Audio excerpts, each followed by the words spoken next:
નમસ્કાર મિત્રો, આપણી આ યુટ્યુબ ચેનલમાં આપ સર્વે દર્શક મિત્રોનું હાર્દિક સ્વાગત છે.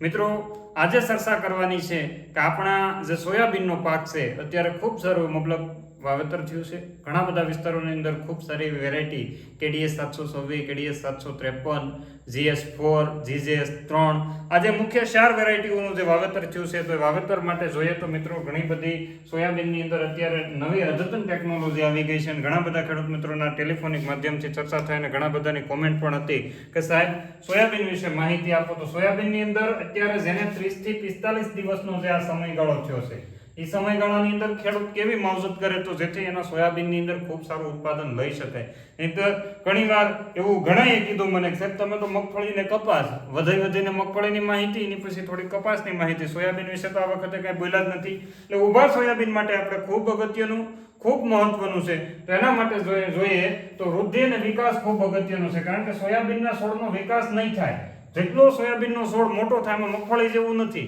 સોયાબીનનો છોડ જેટલો મોટો થાય એ પ્રમાણેની અંદર ફ્લાવરિંગ બેહે. હવે પહેલી વાત તો એ છે ખેડૂત એવું પૂછે કે વૃદ્ધિ અને વિકાસ માટે યુરિયા અપાય કે નહીં. મારા હિસાબથી અને મેં ગયા વર્ષના જે ખેડૂતો સાથે અનુભવ લીધા, મેં પોતાના અનુભવ કર્યા તો એ મુજબ યુરિયા આપી શકાય નહીં, કારણ કે માત્ર યુરિયાથી પાંદડાનો વિકાસ વધી જાય, છોડનો વાનસ્પતિક વૃદ્ધિ એટલે જે ગાંઠની સંખ્યા છે મતલબ જે ઇન્ટરનોડ છે એ વધી જાય અને એ સમયે છોડને વધારે વહેલા ફૂલ આવતા નથી. સમયસર ફૂલ ન આવે એટલે સમયસર આપણે તેની કાપણી ન કરી શકીએ અને છેલ્લે અવસ્થામાં ફૂલ આવે ત્યારે કદાચ જો વરસાદ પડી જાય તો સોયાબીનની અંદર ઉત્પાદનમાં મોટો લોસ જવાની શક્યતા છે. એટલે યુરિયા આપી શકાય નહીં. તો વૃદ્ધિ વિકાસ માટે તો પહેલો ડોઝ આપણે વૃદ્ધિ અને વિકાસ માટે મારી ત્યારે 25-25 નો ડોઝ મિત્રો મારી શકાય. 25-25 વિશે વધારે માહિતી માટે અહીંયા આપેલા નંબર ઉપર ફોન કરજો, ત્યાંથી તમને વધારે માહિતી મળી જાય. પણ સોયાબીન માટે આ ખૂબ અગત્યનું છે, ખૂબ સારા રિઝલ્ટ મળ્યા છે. એ પછીની વાત કરીએ તો મિત્રો આપણા માટે સોયાબીન જેને પીળા પડી ગયા એના માટે થઈને એ પણ હીરાકસી લીંબુના ફૂલનો ઉપયોગ કરી શકે. સતત તમને એવું લાગે તો આ દવાનો મતલબ આ જે ખાતર આવે છે લિક્વિડ 25-25 તો એના છંટકાવથી પણ સોયાબીનની પીળાશ મટાડી શકાય. એ તમારા માટે ખૂબ અગત્યનું છે. એ સિવાયની વાત કરીએ તો સોયાબીન જ્યારે આપણા 30 દિવસના થયા હોય ત્યારે જ્યારે પીળા પડી ગયા અથવા તો 30-45 દિવસના સમયગાળા 30 દિવસના થયા હોય ત્યારે છોડને ઘણીવાર ઝિંકની જરૂરિયાત હોય, નાઇટ્રોજનની પણ જરૂરિયાત હોય. તો આવા સમયે અત્યારે જે વોટર સોલ્યુબલનો ગ્રેડ આવે છે 11, 52 અને આના ભેગું ઝિંક આવે 11-52-0 પ્લસ ઝિંક બજારની અંદર મળે છે. આનો પણ ઉપયોગ ગયા વર્ષે આપણા ખેડૂત મિત્રોએ કર્યો હતો, ચણાની અંદર કર્યો હતો. એ પણ આપણા માટે ખૂબ અગત્યનું છે. એ પણ તમે ધ્યાન રાખજો. 11-52 ઝિંક, સિલેટેડ ઝિંકનો પણ તમે 25-25 નો એકવાર ગ્રેડ વાપરો પછી તમને ખબર પડશે. આ સિવાય જ્યારે ફૂલ અવસ્થા રીંગણી કલરના ફૂલ દેખાવાના થાય અથવા તો સફેદ કલરના ફૂલ કોક તમને 35 થી લઈ અને 42 દિવસે સોયાબીનની અંદર પુષ્કળ માત્રાની અંદર ફૂલ ખીલવાની શરૂઆત થઈ ગઈ હોય તો આ સમયે મિત્રો દૂધ અને ગોળનો પણ ઘણા મિત્રોએ રિઝલ્ટ લીધેલું છે. દૂધ પ્લસ ગોળ 100 ગ્રામ ગોળ હોય દેશી ગાયનું, 250 ml દૂધ અને 100 ગ્રામ ગોળ નાખીને ખૂબ સારું રિઝલ્ટ છે. પ્રાકૃતિક ખેતી કરે છે, ઓર્ગેનિક ખેતી કરે છે એના માટે આની સાથે 052-33 નાખવું હોય તો કઈ આપણને વાંધો નથી, પણ દૂધ ગોળના ખૂબ સારા પરિણામ મળે છે.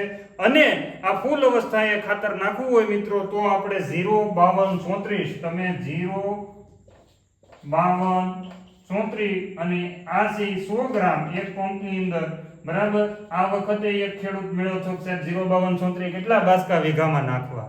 અરે ભલામણા 100 ગ્રામ એક પંપની અંદર નાખવાનું છે. એટલે ખાસ ધ્યાન રાખજો. એટલે આ તો આપણે તમને ખાલી જસ્ટ એમ જણાવ્યું 100 ગ્રામ એક પંપની અંદર. સાથે તમે રેપિડો કરીને પ્રોડક્ટ આવે છે એની પણ ઉપયોગ કરી શકો. 40 ml એનું છે માપ રહેશે, એ પણ ખૂબ સારું છે. અથવા તો તમે અન્ય કોઈ વર્ધકો જે વાપરવા હોય તમારે એ છે સારું. અહીંયા ટેલિફોન નંબર આપેલો છે એની ઉપર કોન્ટેક્ટ કરીને તમે પૂછીને માહિતી મેળવી અને વર્ધકોનો ઉપયોગ આપણે કરી શકાય જે ફ્લાવરિંગમાં વૃદ્ધિ કરતા હોય.